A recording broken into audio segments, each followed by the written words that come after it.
అసలు అరుణాచలం అనేటటువంటి క్షేత్రం ఒకటి ఉంది. పరమశివుని యొక్క పరిపూర్ణమైన అనుగ్రహం ఉన్నది. అక్కడికి వెళ్ళాలనేటటువంటి కోరిక పుట్టడం జరగదు. ఎందుకని?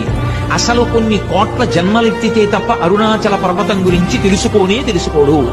అరుణాచల ప్రవేశమునకు ముందు, అరుణాచల ప్రవేశము తరువాత అని జీవుడికి విభాగం చేస్తారు. అసలు వీడెప్పుడైనా అరుణాచలం వెళ్ళాడా చూస్తాడు.